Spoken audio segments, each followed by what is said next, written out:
তো নমস্কাৰ শিক্ষাৰ্থীসকল, তোমালোকৰ বহুতে এতিয়াও কনফিউজ হৈ আছে যে আগন্তুক SSLC পৰীক্ষাত এবাৰ কমন ৰচনা কি পঢ়িবা। কাৰণ ৰচনাখন মিছ হৈ যোৱা মানে 8 নম্বৰ এটা এৰি থৈ আহিব লাগিব, আৰু ৰচনা বুলি ক'লে বহুকেইখন ৰচনা মনলৈ আহি খেলি মেলি লগাই দিয়ে। সেয়ে আমি এই ভিডিঅ'টোৰ জৰিয়তে কেইখনমান মষ্ট কমন ৰচনা লৈ আহিছোঁ, যিকেইখন 10 তাৰিখৰ অসমীয়া পৰীক্ষাত নিশ্চয় দেখিবলৈ পাবা। তোমালোকে যদি আগৰ ফৰ্মেটবিলাক চাই থাকা, আগৰ প্ৰশ্নবিলাক চাই থাকা, প্ৰত্যেক বছৰে আহি থকা প্ৰথম মষ্ট ইম্পৰ্টেণ্ট এছেখন হৈছে তোমাৰ প্ৰিয় সাহিত্যিক। এখন প্ৰত্যেকবাৰে SSLC পৰীক্ষাত আহি থাকে, বিশেষকৈ শ্ৰীমন্ত শংকৰদেৱ বা সাহিত্যৰ অৰ্থে ৰসৰাজ লক্ষ্মীনাথ বেজবৰুৱাৰ বিষয়ে তোমালোকে এই ৰচনাখনৰ ক্ষেত্ৰত লিখিব পাৰিবা। আৰু এইখন ৰচনা যদি কিবা কাৰণত নাহে, দ্বিতীয়তে চাবা তোমাৰ প্ৰিয় গ্ৰন্থ।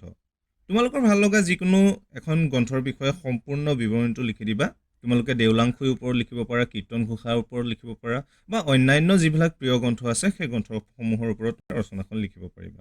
তাৰপিছত তৃতীয়তে চাবা অসমৰ কুটীৰ শিল্প। এইখনো প্ৰায় আহি থাকে পৰীক্ষাত। এবাৰ চকু ফুৰাই যদি থৈ দিয়া, তেন্তে পৰীক্ষাত আহিলে কেতিয়াও মিছ হৈ নাযায়। তাৰপিছত চাব পাৰা অসমৰ প্ৰাকৃতিক সম্পদ। এইখন এখন ইম্পৰ্টেণ্ট ৰচনা, আৰু আটাইতকৈ গুৰুত্বপূৰ্ণ তথা এক্সামিনেশ্যন বৰ্ডবোৰে এইবাৰ প্ৰায়বোৰ পৰীক্ষাতে প্ৰাণৰ শিল্পী জুবিন গাৰ্গৰ ওপৰত বিভিন্ন প্ৰশ্ন কাটি থকা দেখিবলৈ পোৱা গৈছে। সেইকাৰণে অসমীয়া পৰীক্ষাত এনেদৰেও এখন ৰচনা আহিব পাৰে যে তোমাৰ প্ৰিয় সংগীত শিল্পী জুবিন গাৰ্গ। এক্সাম বৰ্ডৰ কথা ক'ব নোৱাৰি। যদি পৰিৱেশৰ ওপৰত বা পৰিৱেশৰ সজাগতাৰ ওপৰত তেওঁলোকে প্ৰশ্ন সন্নিৱিষ্ট কৰে বা কৰোঁ বুলি ভাবে, তেন্তে পৰিৱেশ প্ৰদূষণ আৰু প্ৰতিকাৰৰ ব্যৱস্থা, এইখনো এখন ইম্পৰ্টেণ্ট ৰচনা। এইখনো তোমালোকে চাই থ'ব পাৰা। এইকেইখন ৰচনা চাই থ'লে তোমালোকে ৰচনাৰ টেনশ্যন নোলোৱাকৈ বিন্দাছ পৰীক্ষাত লিখি থৈ আহিব পাৰিবা, মোৰ এইটো দৃঢ় বিশ্বাস। তোমালোকে খুচৰিব নলগাকৈ আমি এছেসমূহৰ লিংকসমূহ ডেছক্ৰিপশ্যন তথা এণ্ড স্ক্ৰীনত দি থৈছোঁ, তাৰ পৰা চাই ৰিভাইজ কৰি ল'ব পাৰিবা।